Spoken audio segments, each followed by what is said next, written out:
Amis de l'excellence, bonjour. Bonjour Joël. Voilà que j'entends des voix maintenant. Vous êtes qui? Ma conscience? Non, non, juste une voix off. Ah, et je peux savoir ce que vous faites dans ma vidéo? Je vous entends souvent parler d'excellence dans l'enseignement, du coup je suis curieux d'en savoir plus. Eh bien, vous tombez pile poil, monsieur Voix Off. Je comptais justement évoquer les épreuves externes qui participent au pacte d'excellence.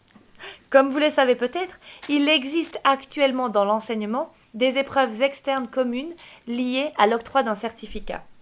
Le CEB pour la fin des primaires et le CE1D pour le premier degré du secondaire. Oui, je connais, mais je vois pas le rapport avec l'excellence. C'est pourtant simple. Grâce à ces épreuves, nous pouvons évaluer de manière cohérente les résultats de nos élèves. Et c'est quoi ce tableau? Un schéma montrant que la Belgique est l'une des championnes du monde du redoublement. Mais c'est bien pour ça que nous organisons ces épreuves. Voyez, en parvenant à détecter les élèves les plus faibles, nous pourrons mieux les accompagner et les orienter vers... Qu'est-ce que c'est ce truc? Comme vous parliez d'orientation, je me suis dit que ce serait intéressant de montrer que la Belgique fait également fort en termes d'inégalité. Vous trouvez pas ça bizarre que la majorité des élèves qui se retrouvent dans les degrés différenciés ou dans les filières professionnelles viennent de milieux défavorisés? Mais vous n'y êtes pas du tout. Et puis, avec les épreuves externes, chaque élève est logé à la même enseigne. Ouais, non, d'accord, mais comment ça se fait que dans un même continuum pédagogique, on observe une chute importante des résultats dans des matières comme les mathématiques? Est-ce dû à une régression générale?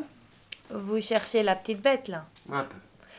Eh bien, dans le jargon, c'est ce qu'on appelle un saut conceptuel. C'est donc ça. Et puis, les mathématiques, plus on avance, plus c'est compliqué. Il est donc normal qu'un nombre plus important d'élèves ne parviennent pas à suivre la cadence. Les tests n'ont rien à voir avec ce problème. Ces tests ne représentent donc aucun risque pour ces élèves ne suivant pas la cadence de se voir orientés de manière contraignante dans certaines filières? Oh, arrêtez avec vos tableaux, hein. Vous savez, l'excellence ne se fait pas en un jour. Je tiens à rappeler que notre pacte propose une série de mesures pour accompagner les jeunes et pour dégager des pistes didactiques pouvant aider l'enseignant dans sa pratique. Ok, d'accord. Non, mais je comprends. En uniformisant les épreuves, on met en quelque sorte les élèves et les écoles au même niveau. Ouais, c'est ça. Et ça veut dire qu'il n'y aura plus d'écoles où les enfants disparaissent? Je pense sincèrement que vous ne saisissez pas le concept d'excellence. C'est ma foi fort relatif. Soit. Bon, et pour ceux qui souhaitent se faire leur opinion sur la définition de l'excellence, je les invite à consulter les différents articles proposés sur le site inforjeune.eu. Je ne vous dis pas au revoir, monsieur Voix Off. Au revoir.